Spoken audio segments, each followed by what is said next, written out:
The Mahogany Project presents I Just Want to Tell Stories, hosted by Joe Anderson Jr., powered by the South Congress Podcast Network.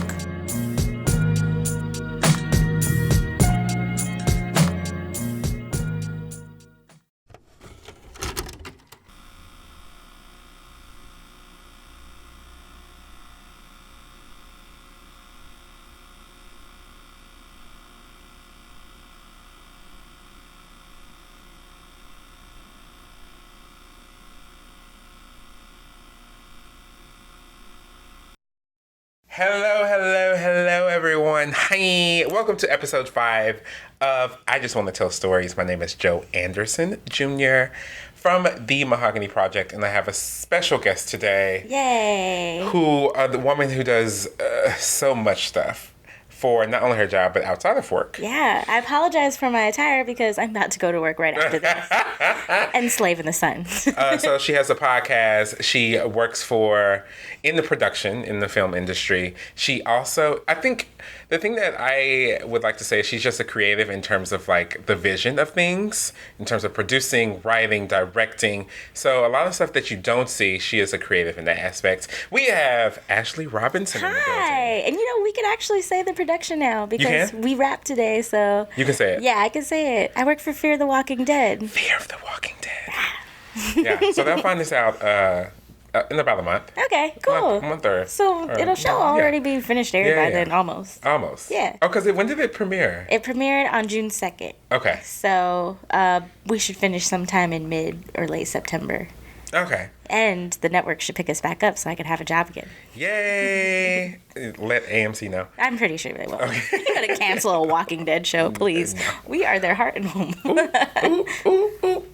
So, before we get into anything, we always do how we met. So how did we meet? Because I do not know. I know you don't remember, and then I had to think about this for a hot second because there has been a lot of drinks along the way since we met each other. But we actually met through volleyball. So I had a wonderful roommate, Kristen Thompson. Shout out to Here Kitty. And we played volleyball together, and she wanted to form a team of blacks for the intramurals. Yes, at UT. And she brought all these amazing people together, brought you and I together, brought my stank-ass ex together. So, I mean, it's a balance of both sides. So I'm glad we met. Yeah. Because we've been friends for a while. Yeah. We have. We recently got a lot closer than we were in college, which is good. Yeah. It can happen afterwards, people. It happens when it's supposed to happen. And I think we got a little bit closer when we did lip sync together. Yes. And you kind of were a slave driver when we were practicing the choreography for that song. If people work with me, I tell everyone, I'm very particular about what I want. And I want it to be great. I just sat there and listened and ate my food. Yeah. And wore my blonde wig until it fell off on stage. Yeah. It was a great show. We did it twice. Mm-hmm. I did drag twice in my entire life. And Jay Fears is retired now. I may bring her out, one day. She is named after Beyonce. I'm glad I could have been part of that experience. Yeah, we did. Little Goo Goo. We did Video Phone. That's the song we did. Okay. So, Ashley, let's talk about growing up. All right. Where are you from? I'm from Killeen, Texas, although we moved to there from Albuquerque, but I pretty much lived there my whole life. It's a military town. It's a very culturally melted town, so got to have a great perspective of people, including white folks. I didn't have to deal with a lot of racism, not a lot, or anything there. There's a lot of issues with colorism in that town, as you can guess, with the amount of people who are mixed, including myself, and how things are perceived there. But I like Killeen, even though Killeen's like the cousin Faith of Texas. Faith fucked my husband. Killeen is fun. Now it's a problem because we have like fake gangbangers there, and a lot of people have access to guns, and too many people are using them way too young. But if it's also like a great place to buy a house and like grow a family because it is such an affordable city. Yeah. So when you think of Killeen, though, you don't think, it doesn't pop out art. It doesn't pop out creative. No. It doesn't pop out. It pops out suburban plots of homes. It pops out mediocrity. Yeah. So there was an urge to get out and leave. Or for me, it was like escapism through different things I loved, which had to be TV or film or video games. Do you remember the first TV show that you fell in love with? Yes, it was a CSI.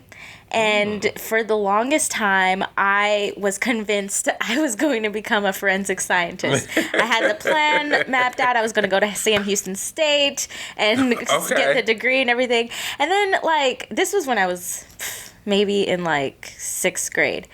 Then, like, watching the show, I realized after, like, learning the things forensic scientists actually do and how inaccurate that show was, I realized I actually just liked the production of CSI. And I just like how, like, I don't even watch too many crime procedurals now because they're all annoying and they're all the same for the most part. But, like, it made me realize, oh, I just like the idea of portraying these things on screen. And I was a reader, so, like, telling stories in that format kind of just grew on me, and I became, like, a cinephile and watched way, way too much television. I still do. So, growing up in Killeen, did you grow up with siblings? Are you an only child? Tell us a story. Tell us your family story. I grew up with my little sister, Berlinda. Hi. She's the bane of my existence, a pain in my ass, but I love her. She's just a funny kid. Yeah. So she would just do a lot of things, like get into flower. Like, I was the easygoing kid and she was not. So, like, my grandmother helped raise us because she moved here because my mom's the baby of all of her brothers and sisters. So she moved here with us. And with me, my grandma could just, turn on Elmo's World and be gone. Yeah. But with Berlinda, like, she would get into shit. Yeah. She would climb on top of laundry machines. And then my poor grandmother, she was a W amputee. She couldn't chase her ass to whoop her. So she would just run away and be... So I would have to help out with that. And it was me and her for the longest. My dad was deployed for a long time. He went to Korea and I forget, Kuwait. And he came back, then my parents got divorced. So really it was just like me, my mom, and my sister for a while. Like, and he would help out, but he wouldn't be in the house. Yeah. So I essentially was the man of the house. So I'm actually really handy. Yeah, you are. And it's weird how independent of a woman I am, because my mom's a super independent woman, but then I'm even more, like, I could put together, like, a laundry machine and hook it up myself. I know how to change oil in my car. I know how to fix a flat. Like, I know how to do all these things. I'm just so, like, I'm such husband material. Why hasn't anybody wifed me up yet? They should, like, husband you up. They should. Is that a word? I don't think so. Okay. I don't know what the kids are saying these days. So how did growing up impact your creative energy? Because there's not much to do in Killeen except for, like, when you get older, drink. I say older. When you hit the teens, is drink or hang out with your friends and just that. Yeah. So for me, like, I was consuming all of these stories, and, like, I remember, like, when we got this video store around the corner that I could walk to, they had Kill Bill Volume 1 available for the first time. And I remember watching that, and I was like, oh, you can do this with film? You can create a character like this, and you can have all these colors. And it just, like, changed how I thought and how I wanted to tell stories and do things. So then I started, I asked for a video camera, and I started recording my friends and I doing stupid shit on the weekends, like playing outside, making short stories. And then my mom had a computer. I, like, self-learned how to edit. So I would just play around, and then I found, like we couldn't afford the software that you would usually use professionally, like Adobe or anything like that. But I found free options because I would just search on the internet. So I just, like, became proactive in, like, doing these things. And then when I finally was able to graduate and go to school and go to film school, I was able to use these things. I knew how to use them, which is why, like, for our own show, like, we don't have an audio engineer, which maybe we should. And your own show is? The Pretty Witty Podcast. Yes. Or for any of my shorts, I just do everything myself and look online. Like, I'm a very, very, what's the word I'm looking for? I'm a very staunch supporter of Googling because everything is available on the internet. There are a lot of resources, especially now. Yeah, especially now. But even then, there was too. You just have to search for it and be patient and take some time and just learn to play with things, and that's kind of where I am now. I'm totally open to doing things myself. I'm happy to sit and learn if the resources are available.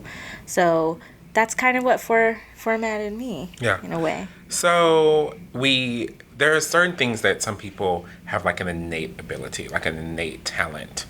If you think about Whitney, like her voice was amazing. Mariah, voice is amazing.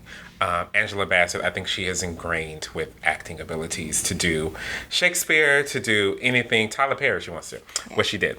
Not a lot of people always think about the ability to direct, the ability to produce, the ability to film things and to see something differently that the audience sees, but they don't see it in that depth. You know what I mean? Like, I think as someone who films things, you can see what this would look like in lighting, like what this would look like with this tone and how we shoot things. So is that something that was innate in you believe? I think so. Like, I've always thought if I ever have a memoir, I would always say my dreams are like productions. Yeah. Because it's not just dreams. I imagine close-ups, medium close-ups. I imagine exhibition shots. Yeah. I imagine like scores playing in the background. When I dream, that's what it seems like. I can remember some of my dreams because of that.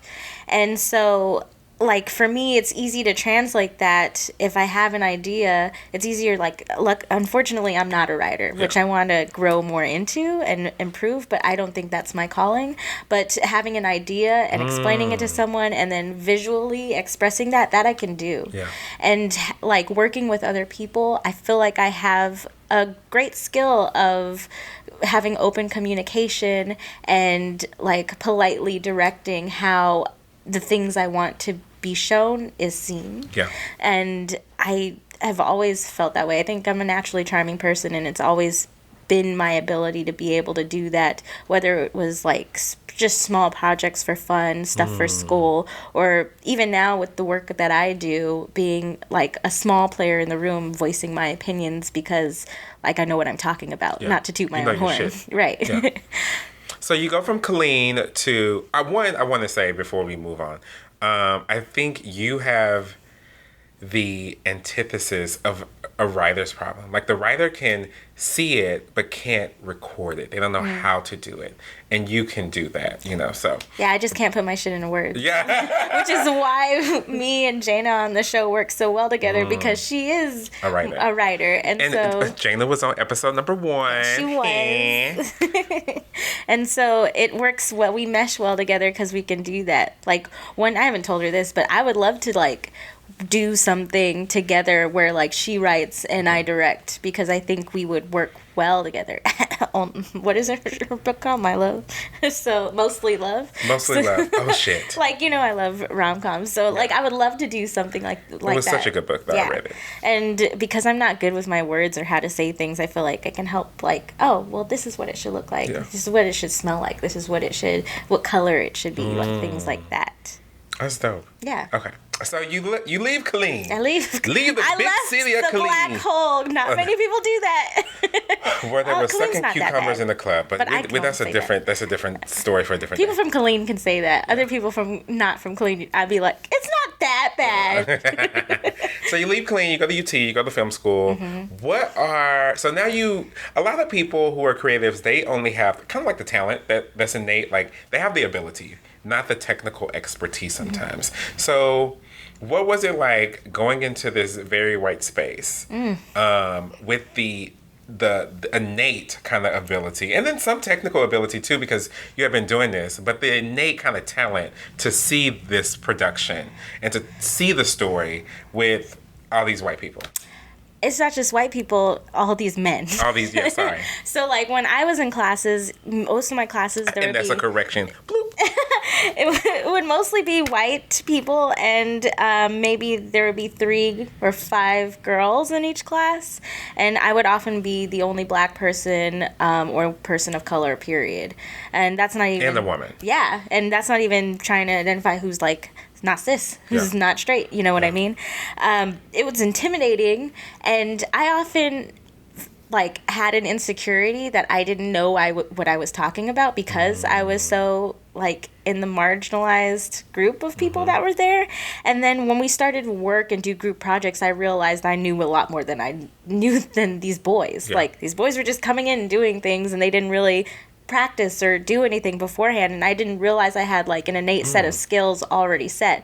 So like quickly and expeditiously, I shut that shit down and was like, okay, you know what you need, you know what you can do. So speak up and be assertive about it. Say this doesn't look right, or we can do it this way. And if it works, it works. If it doesn't, we'll learn and move on. And I had to learn that really quickly because all of my classes were like that. Yeah. If I kept staying in that box that I was putting myself in, then I would just be quietly not learning in a corner and letting all these mediocre people do things that wouldn't get us a good grade. Yeah. So that was something hard to do. What was, and you talked about this a little bit in that answer, what, in terms of honing your skills, what are some things you do to hone your skills, to get better, to make sure you're always progressing in the field that a lot of people don't, you see the work, but you don't see the behind the scenes part of it? I feel like every part of a production, any person, down to the PAs, down to our caterers, all hold an essential bit of knowledge that you should learn about. I also feel like those are the people you need to smile to genuinely and work with in whatever capacity you can. So I'm always willing to give a helping hand when asked, and I'm always like observing when I have a quiet moment just to watch. So like down to our DITs, who essentially, which is like our digital DUTs, digital unit technicians. Okay. They usually move the monitors and stuff for our cameras.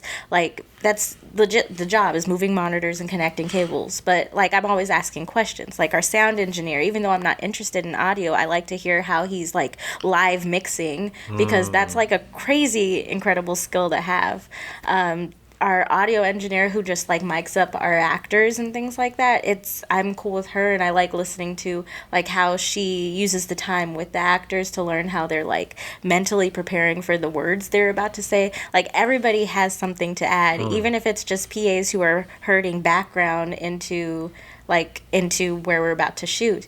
Like I learn from them, like little things, because if I want to direct something larger one day, all of these small components need to come together to create the vision that I want. And if someone feels a certain way, like if they're not being like encouraged or supported in the role, no matter how small it is that they have, then they're not going to do the best of their abilities. You can't always just treat cast the best. You have to treat everyone the best, and you have to be willing to listen to them if they say there's an issue or a problem, even if it's a really small one, because it could affect something happening in a scene that's super complicated, or it could affect how people feel on set, which can change how what you put on screen is shown to everybody else, and people aren't going to watch. I mean, you could see that with like SMILF, that show that just got canceled. Like she created a very toxic workplace on set, and it got canceled because she did a lot of things she wasn't supposed to, but the crew and cast didn't want to come back. So if you do that, then what are you going to have to show for it? You just wasted a lot of money, and you just wasted an opportunity to have something on primetime TV that a lot of people would be able to see. And to get your story out there. Yeah. And now you are known as a toxic person. Look at the Chi. Or the Shy, I should say. It's early, I haven't slept. But, like, look at that. Like, that has nothing to do with how great the story was, how well acted it was, but now we can't really enjoy this greatly written black show because it's tainted. Yeah. So, I want to switch gears a little bit. In talking about all of the, sorry, my stomach just growled. I haven't had breakfast. But in talking about all these people working together to create this amazing product and creating an environment that is welcome, open, inclusive, I would like to know who are some of the people that lifted you up to who you are today, or who were standing by your side, you know, to get to this place of creativity where you are. Definitely my bosses. So one of my bosses is Gail Ann Hurd. She's one of the most badass producers in Hollywood. She wrote the first Terminator film and produced that series. And there's a lot, you can Google her. But she's a strong proponent of lifting women up. And she likes to take on projects that are not cliche, that can be diverse, that aren't simply just the same stories we've heard over and over again. And she's very strong proponent of having strong lead women characters, which I heavily support. And even if she takes the opportunity, even though she's kind of scary, sometimes she takes the opportunity to listen to different people when she is in town and do things like that. I'd also say my mom, even she didn't get it at first because she was like, well, you should do something to make money. Yeah. And I think she wanted me to go into education because she would always bring me into the field, and I did tutoring and stuff while I was in school. But I think now she understands what it is that I want to do and why it's so important to me to be able to tell stories in a way that I feel should be authentic and properly represented. Okay.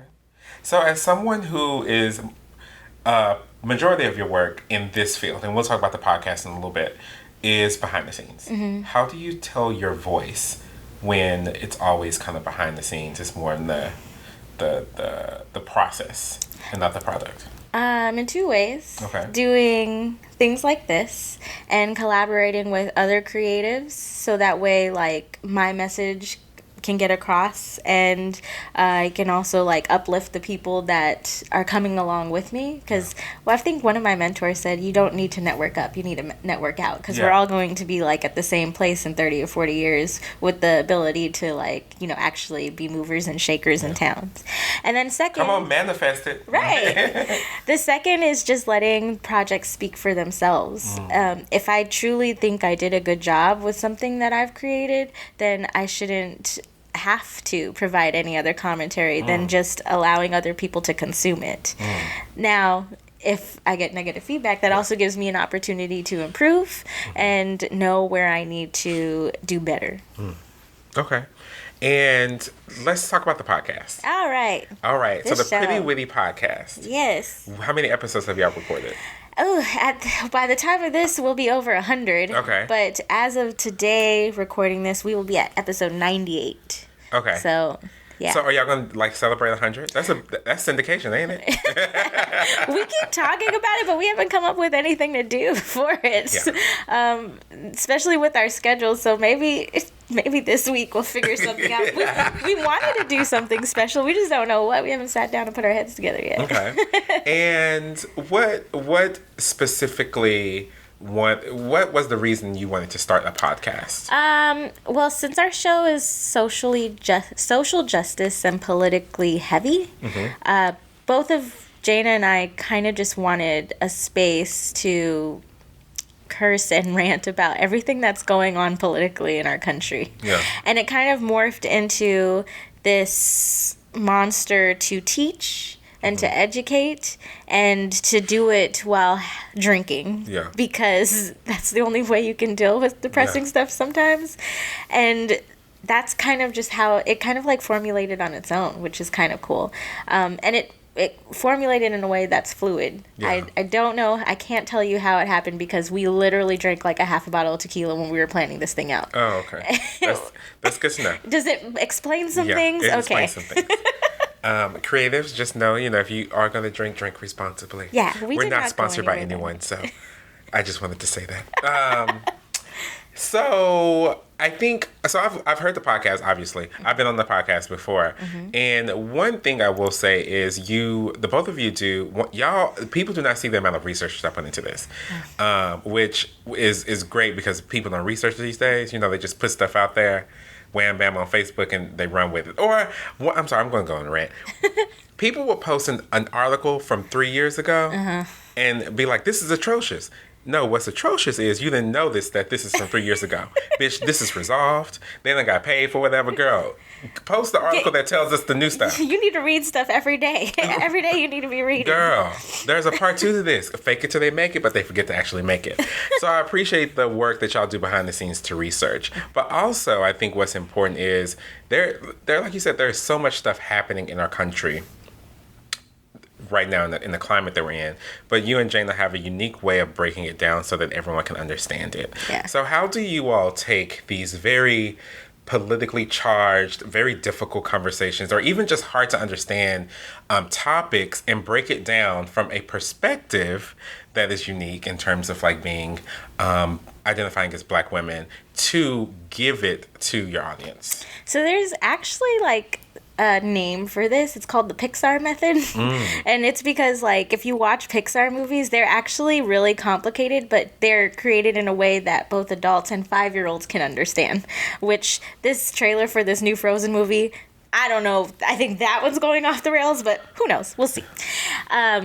I think if you can explain it to a 5-year-old, then you've done it well. And so it's essentially like for something as crazy as like what's going on in Sudan, it's picking who, what, when, where, and why, and then taking those components and then putting them in a chronological order. That's really it. Yeah. So like for me, I was really confused about what is happening in Israel. Yeah. And so like... Which... we all are. Yeah. And so, like, just for me, I didn't do it for the show because I didn't want to fuck it up. But just for me, like, I gathered several articles and I just wrote out who, what, when, where, why, and then just like through those articles, like, because I like learning and doing things, and so through those articles I just wrote out like the answers to those, and then with those articles I pieced together like how, like, from what time did this start to present day to help me understand what is going on. And I think the problem is like with these large complicated issues, like there's so much information being thrown at you that you're not putting them in a place that can help you physically see. Yeah. And I think this kind of explains why I'm such a visual person. Like, I have to write things down and I have to see how it falls in place. And then I can explain it to some people. Which is why, like, a lot of people enjoy our isms and ogeny section because we take such specific topics that are kind of large in essence and can break them down over 2 episodes to understand. And then when we go out in interviews, our questions are really simple because we've already broken down the hardest parts of those conversations.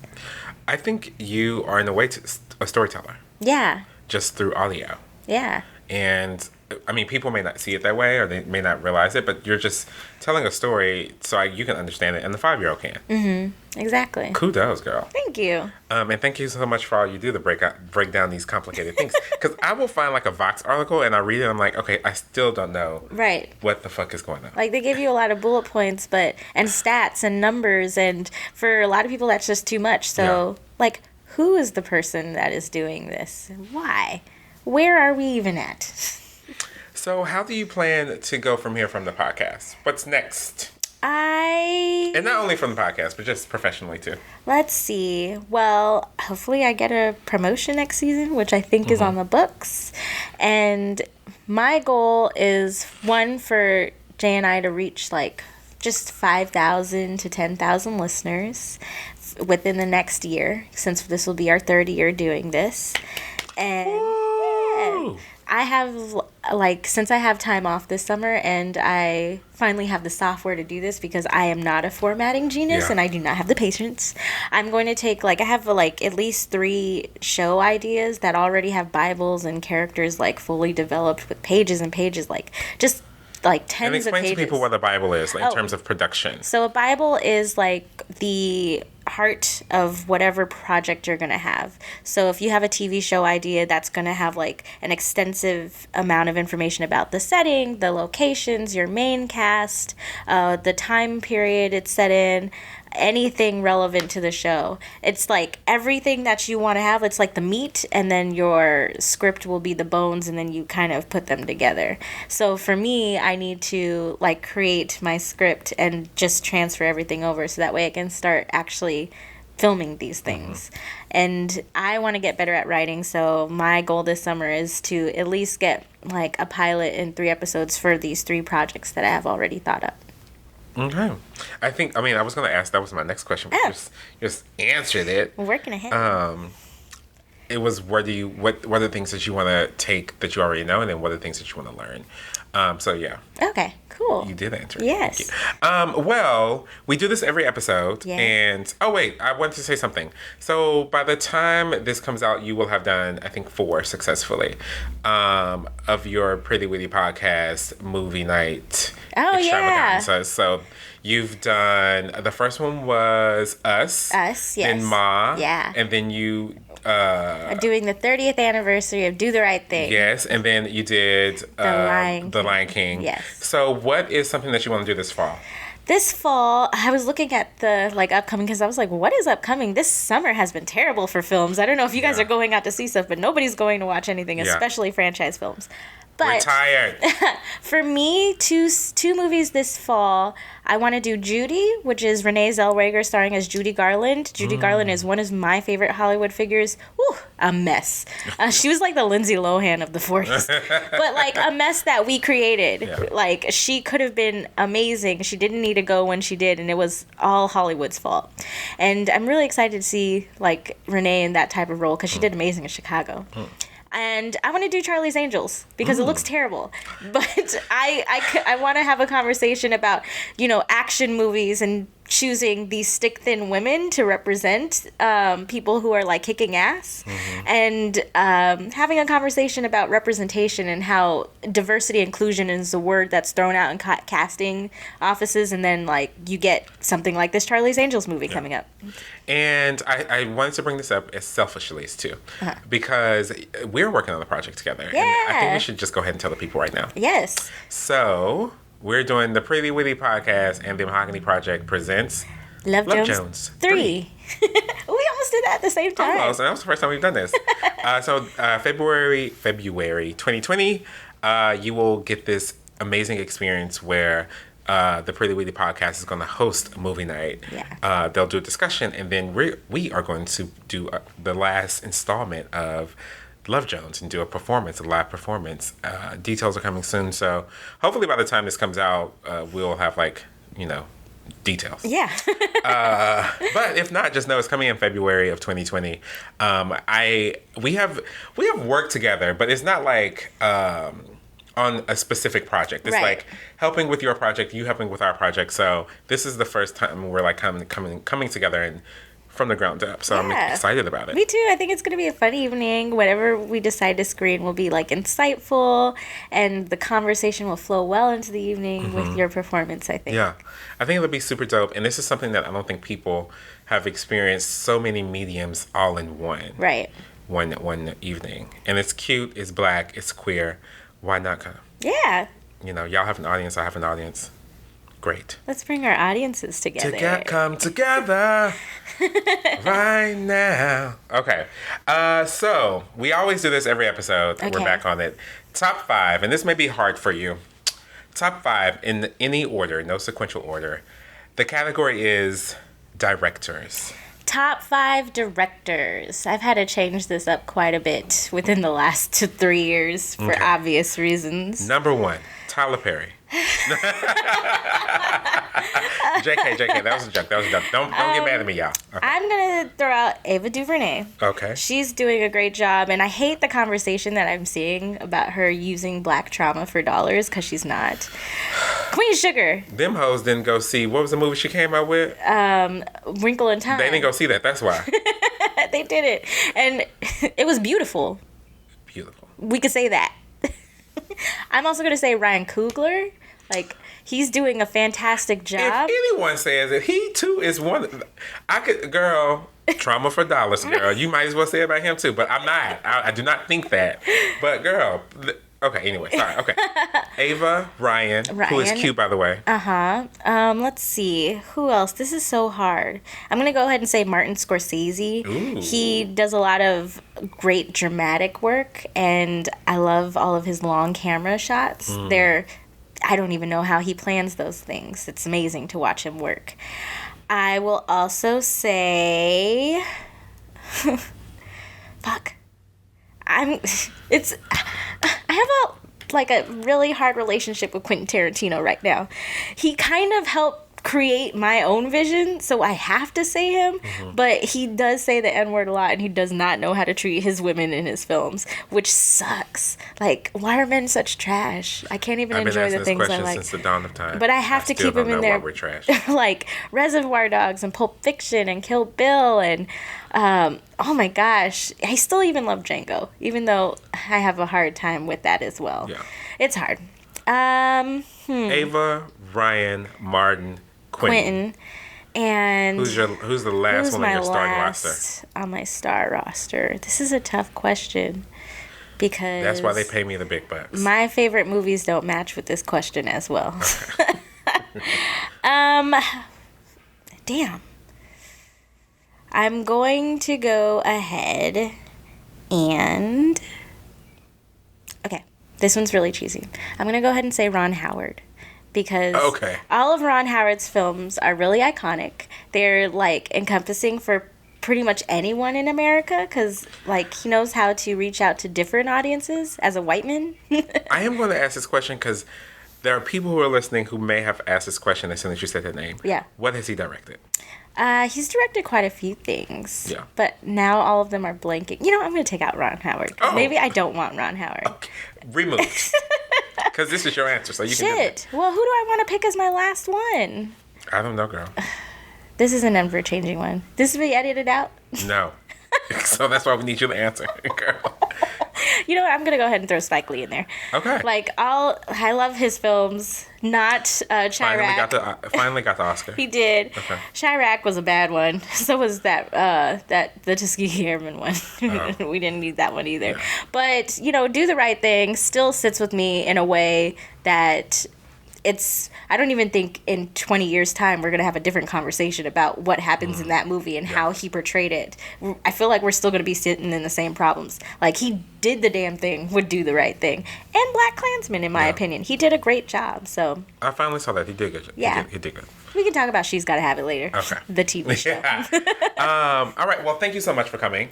Tell the people where they can reach you. You can find the Pretty Witty podcast at www.theprettywitty.com. We're on Facebook, Instagram, Twitter. Just search Pretty Witty. You'll find us. And then for me, all of my handles are Ashapalooza with 3 O's, like a party, because I am. And just follow me and you'll see some projects that we'll be having upcoming in the future. And when do your episodes drop? Our episodes drop usually every Monday. And I'm going to stick to that. Okay. So they drop every Monday. If for any reason they'll be up for sure by Tuesday. Yeah, there we go. You know, just in case breaking news happens. Yeah. Okay. Yeah. Thanks so much. As always, love and light, people. Mwah. Bye. I Just Want to Tell Stories is hosted by Joe Anderson Jr. for the Mahogany Project and produced by Cameron Hawkins for the South Congress Podcast Network.